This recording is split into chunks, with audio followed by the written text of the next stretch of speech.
الحمد لله نحمده ونستعينه ونستغفره ونعوذ بالله من شرور أنفسنا ومن سيئات أعمالنا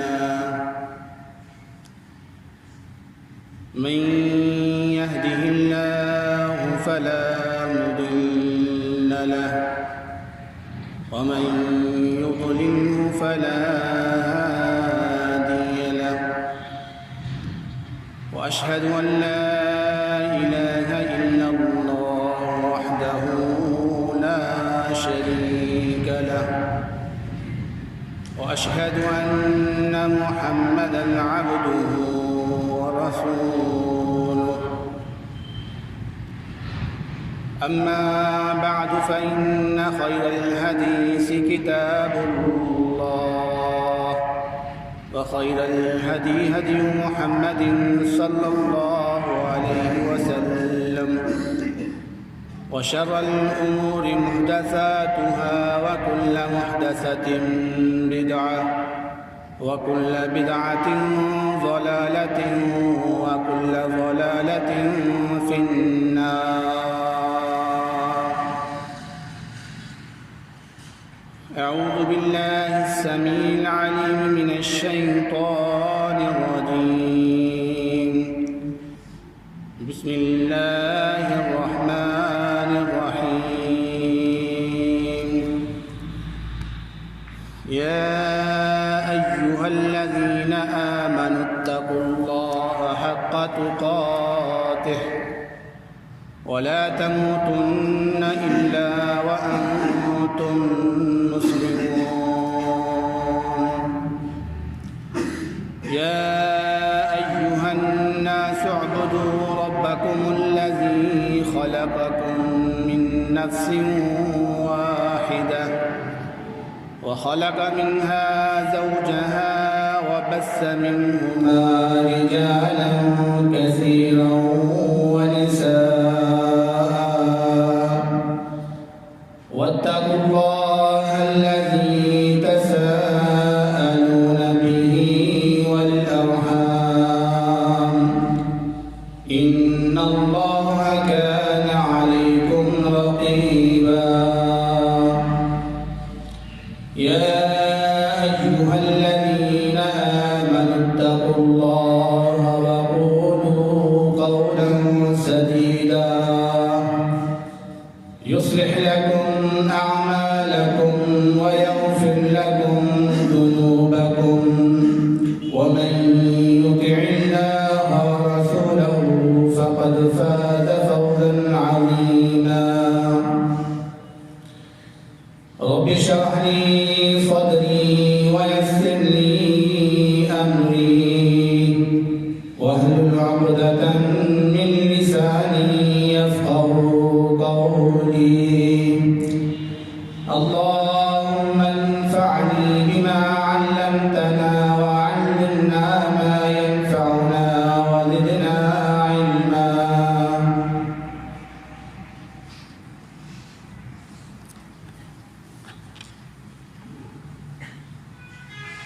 تمام قسم کی حمد و ثنا کے بعد درود و سلام ہو آقائے دو جہاں حضرت محمد صلی اللہ علیہ وسلم کی ذات اقدس پر.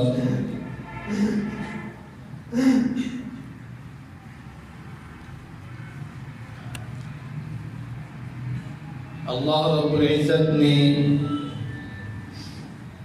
قرآن پاک میں فرمایا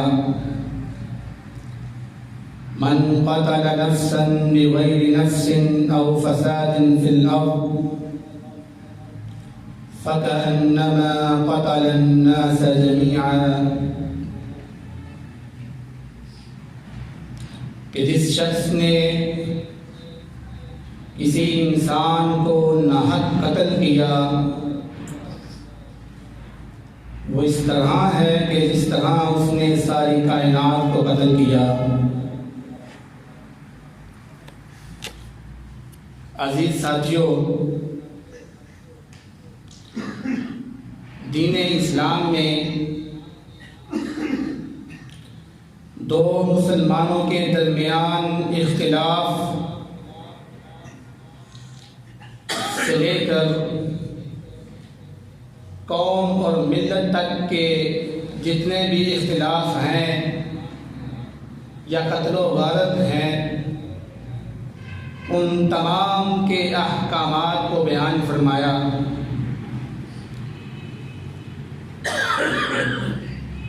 دین حق ایک مکمل دین ہے اور ایک امن والا دین ہے۔ اسی لیے اللہ رب العزت نے سورۃ الحجرات کے اندر امن کو قائم کرنے کے لیے 8 احکامات کو ذکر فرمایا،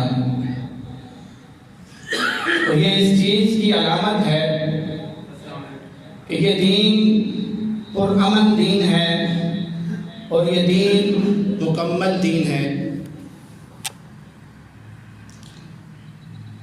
حالیاً سانحہ سیالکوٹ میں ایک سری لنکن کا جو واقعہ آپ حضرات کے سامنے ہے، اس شخص کو بے تکی اور چھوٹی چھوٹی وجوہات کی بنیاد پر انتہائی بے دردی کے ساتھ قتل کیا گیا، اور پھر قتل کرنے کے بعد اسے آگ میں جلا دیا گیا۔ انتہائی افسوسناک بات ہے، اور اس سے بڑھ کر افسوسناک بات یہ ہے کہ وہ لوگ جو اس تماشے کو دیکھ رہے تھے، بجائے اس کے کہ اس کی آگ کو بجھایا جاتا، اس آگ کے پاس جا کر اپنی سیلفیاں لینا شروع ہو گئے اور اس کو میڈیا میں نشر کیا گیا، جس سے معلوم یہ ہوتا ہے کہ اس قوم کے اندر سے انسانیت ختم ہو چکی ہے۔ اس کا حق تو یہ بنتا تھا کہ وہ اس شخص کے اوپر سے آگ کو ختم کرتا، لیکن اس نے بجائے آگ کو ختم کرنے کے اپنی سیلفی بنانا شروع ہو گیا۔ تو یہ دین سے دوری کی علامت ہے۔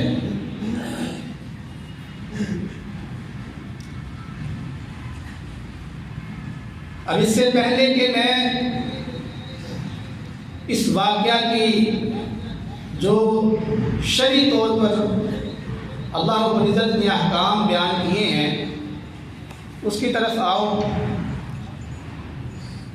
میں آپ کو بتانا چاہتا ہوں کہ اس قتل کے پیچھے 2 سبب ہیں۔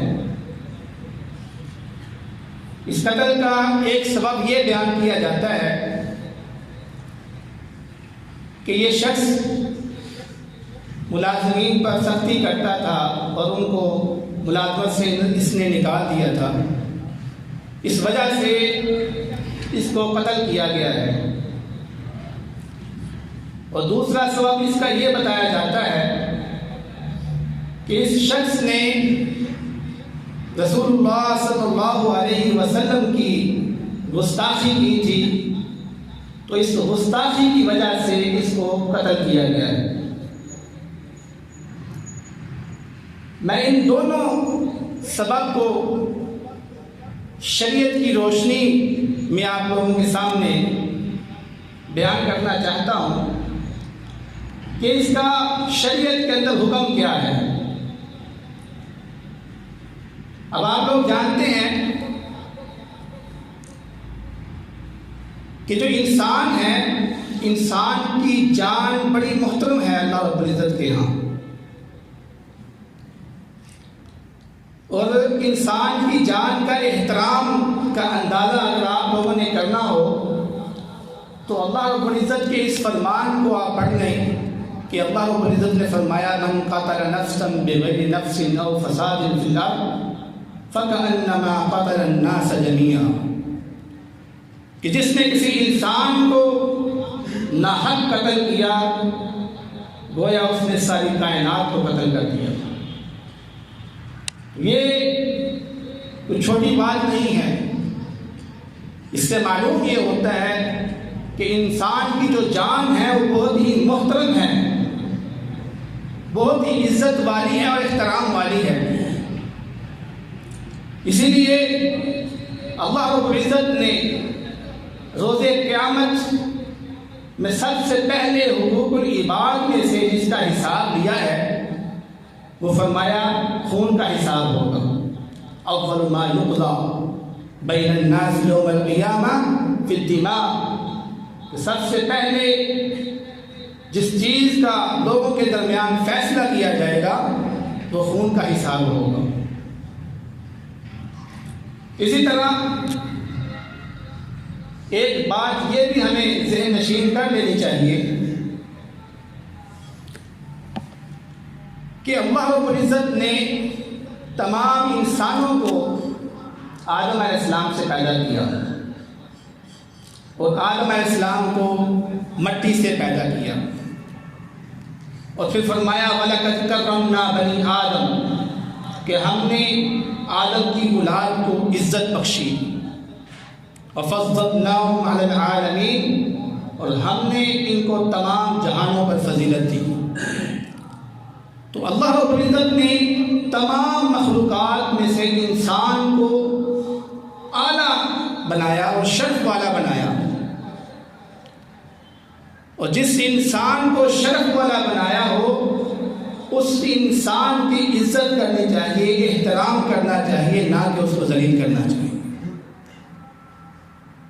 تو انسانیت کے طور پر ہم میں سے ہر شخص برابر ہے، وہ مسلمان ہو یا وہ کافر ہو، لیکن ہے تو وہ آدم علیہ السلام کی اولاد۔ تو اولاد کے ہوتے ہوئے ہر شخص ہمارے لیے شرف والا ہے، عزت والا ہے، احترام کے قابل ہے۔ اب جیسا کہ آپ کو معلوم ہے کہ یہ شخص غیر مسلم تھا اور مسلمان ملک کے اندر یہ کام کرنے کے لیے آیا ہوا تھا۔ اب جب کوئی غیر مسلم شخص کسی مسلم ریاست کے اندر آتا ہے تو وہ تین بنیادوں پر آتا ہے، یا تو وہ ذمہ بن کر آتا ہے اور سالانہ مسلم حکومت کو ٹیکس ادا کرتا ہے، یا وہ شخص امان طلب کر کے مسلم ریاست میں داخل ہوتا ہے اپنی جان کو بچانے کے لیے، اپنی جان کو محفوظ کرنے کے لیے۔ اور تیسری شکل یہ ہے کہ وہ مسلم حکومت کے ساتھ معاہدہ کرتا ہے یا کاروبار کے تحت معاہدے کر کے وہ مسلم ریاست کے اندر داخل ہوتا ہے۔ اب تینوں صورتوں میں جو غیر مسلم ریاست کے اندر داخل ہوا ہے، مسلم ریاست کے اوپر یہ حق ہوتا ہے کہ وہ اس شخص کی جان، اس کا مال اور اس کی عزت و آبرو کی حفاظت کرے۔ یہ مسلم ریاست کا حق ہے۔ اور اس سے پہلے کہ میں آپ کو اس کا حکم بیان کروں، ایک بات ذہن نشین کر لینی چاہیے کہ نبی کریم صلی اللہ علیہ وسلم کی بعثت کے بعد تمام انسان، خواہ وہ کافر ہوں، یہودی ہوں، عیسائی ہوں، مسلمان ہو، امت محمدیہ کہلاتی ہے۔ تمام لوگ امت محمدیہ کہلاتے ہیں، خواہ وہ کافر ہیں لیکن امت محمدیہ میں وہ شامل ہو گئے۔ اب اس اعتبار سے نبی پاک صلی اللہ علیہ وسلم نے ایک فرمان جاری کیا، اور وہ کیا ہے کہ من قتل معاہدا لم یرح رائحۃ الجنہ، کہ جس شخص نے کسی معاہد کو قتل کیا وہ جنت کی خوشبو نہیں پا سکے۔ اور آپ لوگ جانتے ہیں کہ جنت کی خوشبو 40 سال کی مسافت تک پھیلی ہوئی ہے. یعنی اس شخص کو جنت سے اتنا دور کر دیا جائے گا جس شخص نے کسی معاہد کو قتل کیا. اور حافظ ابن حجر اسقلانی رحمہ اللہ فرماتے ہیں کہ معاہد میں کون کون سے لوگ آتے ہیں؟ فرماتے ہیں اس میں ذمہ بھی آتا ہے، اس میں وہ شخص بھی آتا ہے جو اپنی امان لے کر اس ملک کے اندر داخل ہوتا ہے، اور اس میں وہ شخص بھی آتا ہے جو مسلم حکومت کے ساتھ معاہدے کر کے آتا ہے. یعنی ہر طرح کا شخص اس میں شامل ہو جاتا ہے. تو ایسے شخص کو اگر کوئی شخص مسلمان قتل کرتا ہے تو وہ جنت کی خوشبو بھی نہیں پا سکتا. اب اس کا جو حکم ہے وہ سماعت فرمائیے کہ نبی پاک صلی اللہ علیہ وسلم نے فرمایا کہ لا یقتل مسلم بکافر، کافر کے بدلے میں مسلمان کو قتل نہیں کیا جائے گا. اگر کوئی مسلمان کسی کافر کو قتل کرتا ہے تو بدلے میں مسلمان کو قتل نہیں کیا جائے گا. عام طور پر جو مسلمانوں کے حقوق ہوتے ہیں اس میں یہ ہوتا ہے کہ اگر کوئی مسلمان کسی دوسرے مسلمان کو قتل کرتا ہے تو بدلے میں اس کو قتل کر دیا جاتا ہے. لیکن یہاں پر حکم مختلف ہے اور یہ بات سمجھنے والی ہے. اکثر لوگ اور آج کل ہماری حکومت بھی ہے وہ بھی اس سے غفلت میں جاہل ہے وہ کہ مسلمان کا معاملہ مسلمان کے ساتھ الگ ہے، لیکن مسلمان کا معاملہ ایک کافر کے ساتھ، ایک ذمہ کے ساتھ، ایک مستعمل کے ساتھ الگ ہے. تو اللہ رب العزت نے فرما دیا ہے کہ لا یقتل مسلم بکافر، کافر کے بدلے میں مسلمان کو قتل نہیں کیا جائے گا. تو کیا کیا جائے گا؟ مسلمان سے دیت لی جائے گی. اور ایک شخص کو قتل کرنے کی دیت کتنی ہے؟ 100 اونٹ. اگر کوئی مسلمان کسی مسلمان کو قتل کرتا ہے اور اس کا قتل اگر معاف کر دیا جاتا ہے تو دوسری صورت یہ ہوتی ہے وہ دیت ادا کرتا ہے، اور وہ دیت 100 اونٹ ہوتا ہے یا 100 اونٹ کی قیمت ادا کرے گا. لیکن اگر کوئی مسلمان کسی کافر کو قتل کرتا ہے، کسی ذمہ کو قتل کرتا ہے تو اس کی دیت 50 اونٹ ہے یا 50 اونٹ کی قیمت ہے. کیوں؟ کیونکہ یہ مسلمان اور کافر برابر نہیں ہے. یہ مسلمان اللہ رب العزت کی فرما برداری کرنے والا ہے، یہ کافر اللہ رب العزت کی نافرمانی کرنے والا ہے، اس لیے ان کے احکام برابر نہیں ہیں. تو اللہ رب العزت نے فرمایا جو مسلمان کسی کافر کو قتل کرے گا بدلے میں مسلمان کو قتل نہیں کیا جائے گا بلکہ اس سے دیت لی جائے گی، وہ بھی آدھی دیت لی جائے گی جو کہ 50 اونٹ ہے. اب اگر یہ مسلمان نے کسی ذمہ کو قتل کیا ہے غلطی سے، جان بوجھ کر قتل نہیں کیا، غلطی سے قتل ہو گیا ہے، تو اس کی دیت کتنی ہے؟ 50 اونٹ.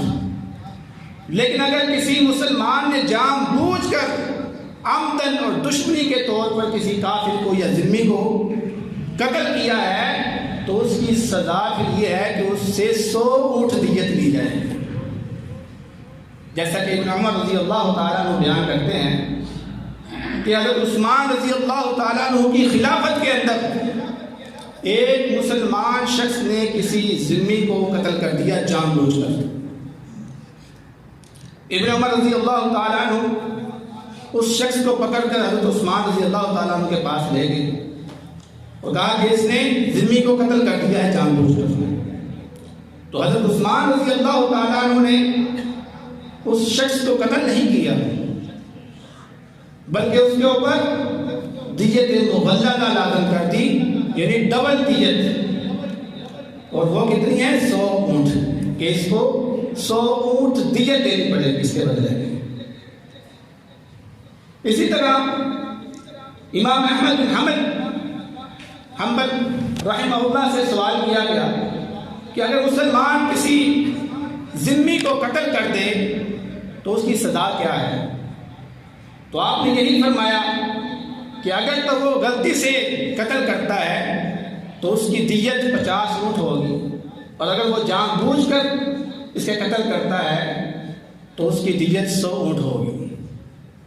تو معلوم ہوا کہ ذمہ اگر قتل ہو جائے تو اس کے بدلے میں مسلمان کو قتل نہیں کیا جائے گا، بلکہ اسے دیت لی جائے گی۔ اب آپ کے سامنے جو واقعہ ہے سیالکوٹ کا، اس قتل کے اندر تقریباً 400 لوگ شریک تھے۔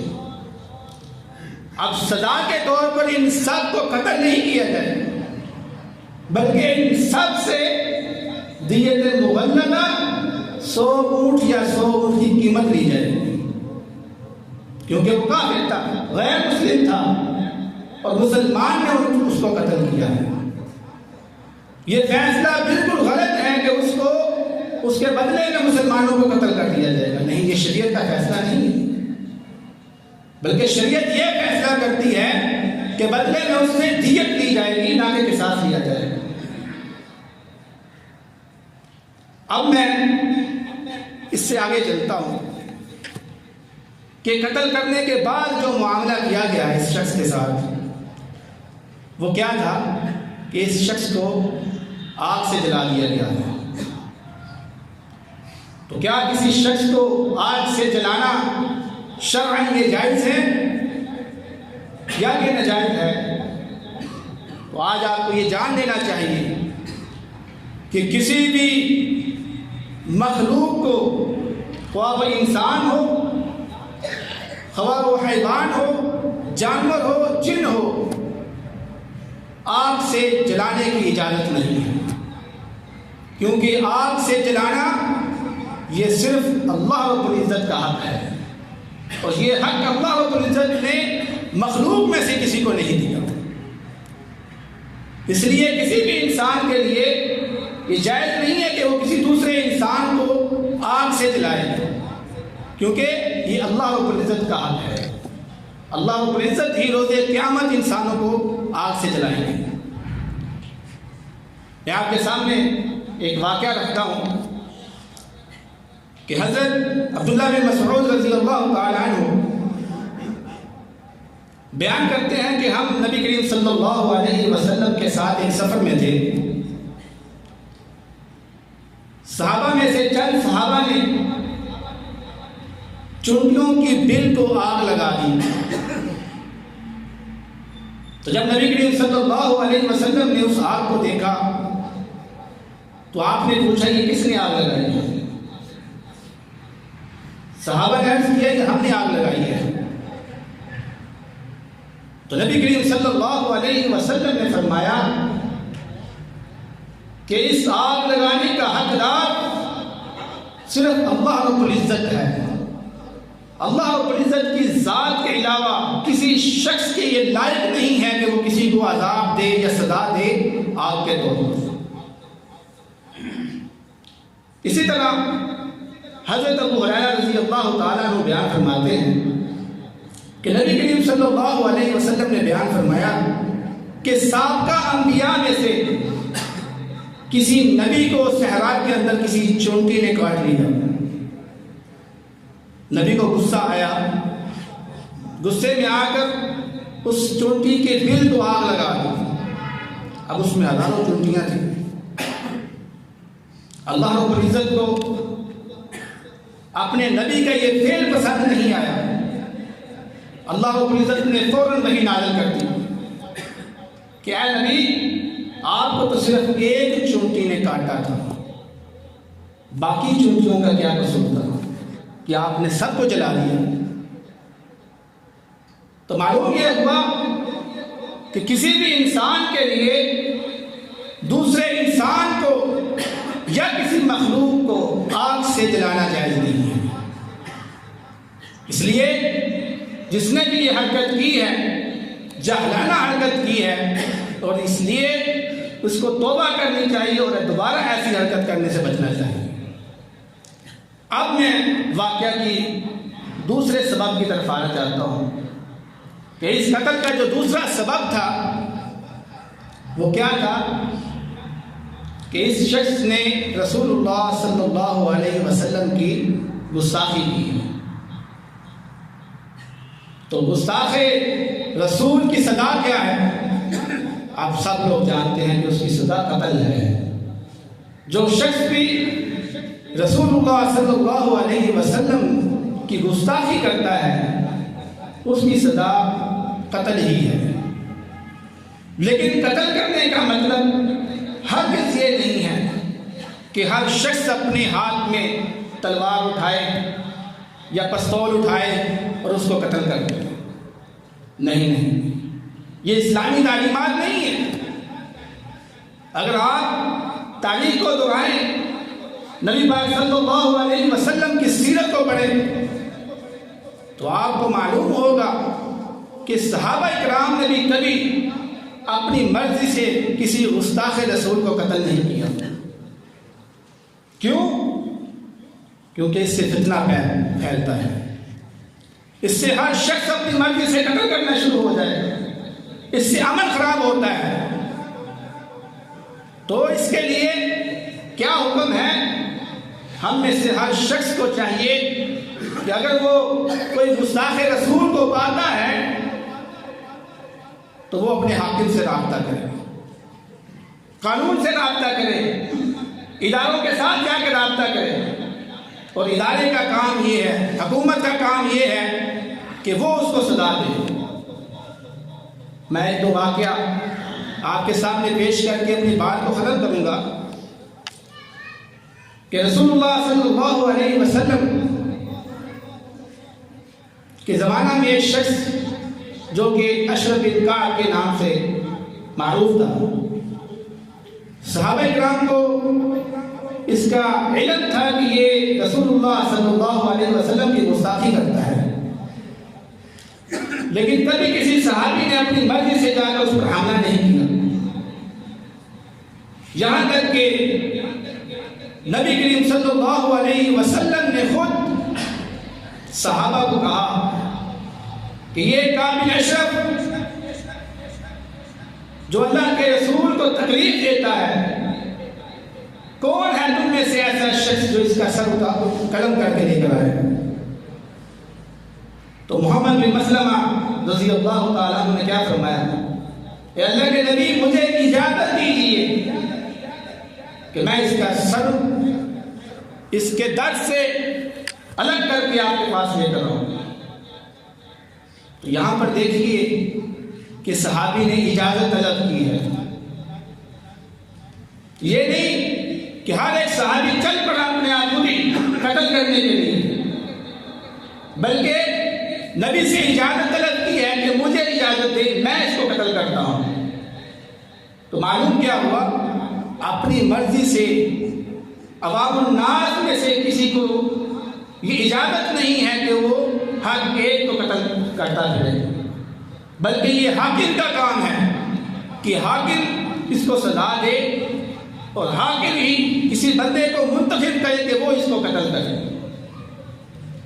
اسی طرح خیبر کے موقع پر جب جنگ ہو رہی تھی تو دوران جنگ ایک یہودی نے نبی پاک صلی اللہ علیہ وسلم کو گالی گلوچ کی، تو نبی پاک صلی اللہ علیہ وسلم نے فرمایا کون ہے جو اس سوال کا یا اس گستاخی کا اس کو جواب دے گا؟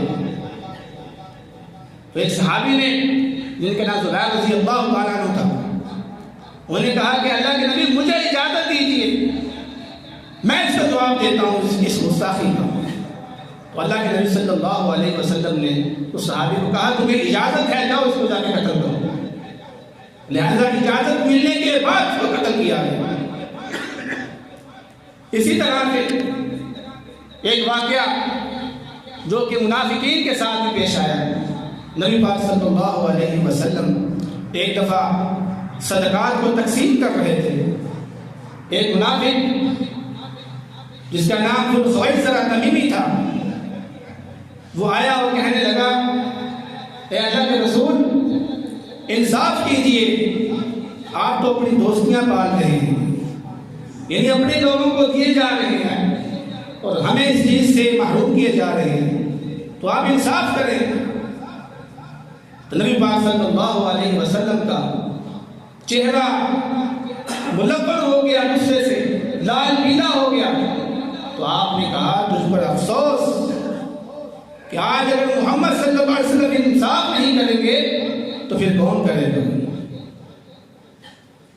جس پہ پاس کرے حضرت عمر رضی اللہ تعالیٰ عنہ نے فرمایا کہ اللہ کے رسول مجھے اجازت دیجیے میں اس کا سر قلم کر دیتا ہوں، اس نے آپ کی گستاخی کی ہے۔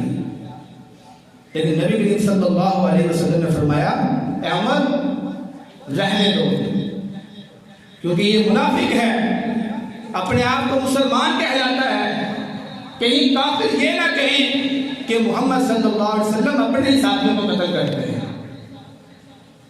تو یہاں پر اللہ کے نبی صلی اللہ علیہ وسلم نے قتل کی اجازت نہیں دی، اس لیے صحابہ نے اس کو قتل نہیں کیا۔ تو کہنے کا مقصد یہ ہے کہ عوام الناس کا یہ حق نہیں ہے کہ وہ اپنی مرضی سے جس کو چاہے قتل کرنا شروع ہو جائے، بلکہ اس کو چاہیے کہ وہ وقت کے حاکم کی طرف رجوع کرے، اور اسے چاہیے کہ وہ جس کو حکم دے وہی شخص اس کو قتل کرے۔ اب میں یہاں پر سمجھتا ہوں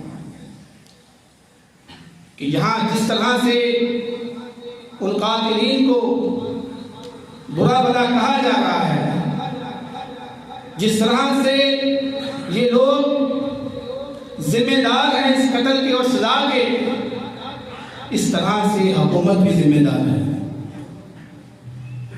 کیونکہ عوام الناس نے جب دیکھا کہ ہمارا جو حاکم ہے وہ گستاخ رسول کو سزا نہیں دیتا، تو انہوں نے خود قانون کو اپنے ہاتھ میں لے لیا۔